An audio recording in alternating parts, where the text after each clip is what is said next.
Omoske Rigadi Gachagua igobono anyarire kwaba gakomochia eke egambero kiria kianyarite kwaba Ogotuguterwa ekina kiria abegete ase kegambere ekio kiarigetie konyara kwaba gekorigia nga okurusigwa kwaye abisi ngwanyarite kwaba gokobwatia richi kogokwana nabariki bamangana amaya igobono morayo Gw'Ekina gia DCP anyarire kwaba gakomochia ekegambero ekio ase agoteba ng'ati kiarigeretie buya ekina ekiasebono anyare kwaba kagoteba nga ngotiare gukeira goika ase ekoti enene gose court of appeal naboigo iganyarire kwaba gakomochia omuraibense omuske William Ruto nagoteba nga nachie koenekia nga babwateranire nabari bande bobomo bokoyamiriria serikali eri okomorusia abisie kerense ya Kenya egochia gosoa ase obochorio bonene bw'omwaka ogochio omwaka bw'ekikura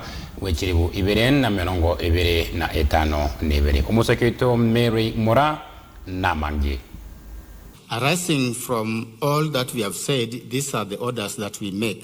1, the prayer seeking to quash the resolution of the Senate to impeach His Excellency Gachagua is hereby declined.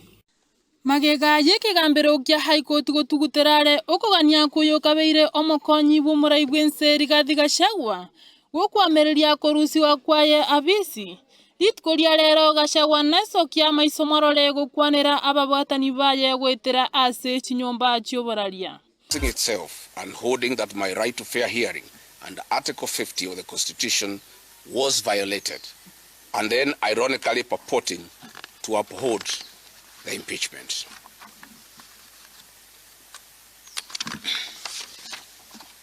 It is lost on all of us how the actions and decisions of Parliament, categorically determined by the three-judge bench as unconstitutional and a product of an unfair process, can then be deemed valid by the same bench.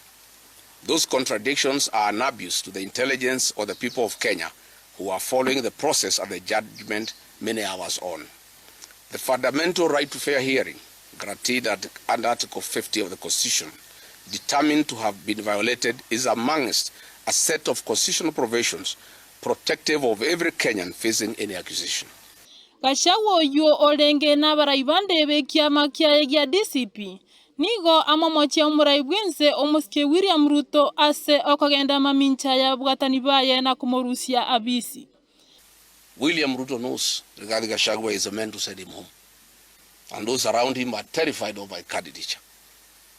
That is why we had this very, very embarrassing judgment yesterday of finding that my right to fair trial was violated, but then the impeachment cannot be lifted. This is a desperate and false propaganda by those terrified of my candidature. Article 99, sub-article 3 of our Constitution provides in clear and ambiguous terms that no person shall be barred from vying as a candidate in any election unless and until all avenues of appeal are exhausted. This erroneous judgment of the bench previously determined by the Court of Appeal have been unlawfully empaneled, has taken nearly 2 years, and that was just the initial stage of the appellate process. I will be vindicated by the Court of Appeal, hopefully, once again, with a further protection at the Supreme Court still in my hand. Gachagua nari eira yokobwaterana na baraibande bensemo yokwamiriria serikali eriokoenekia obwamo na kumoraria omurai oyomo orachie koirurukia ebendera yomo obwo eriokomorusia omurai bwense William Ruto abisi. And I therefore want to assure the people of Kenya that Rigathi Gachagua, on instructions from his supporters, who are in millions, nearly 10 million people, we will lead from the front to identify a single presidential candidate to face President William Ruto. From our corner, we have two plans, Plan A and B, that we shall discuss with the stakeholders for 45 days. You will not see me anywhere in public rallies. I will be in Wamonyoro, doing very, very serious, extensive consultations, because this is critical for the country.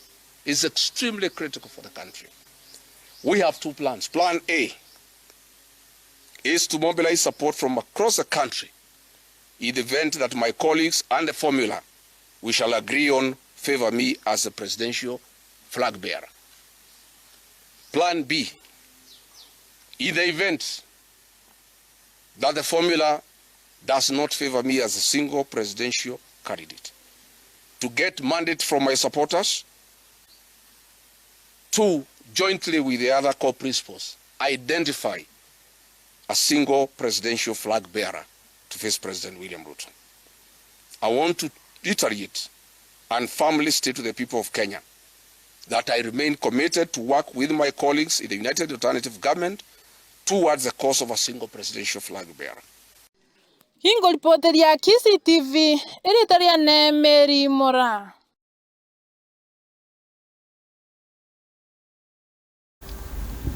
Guska musi mwanchi wa omo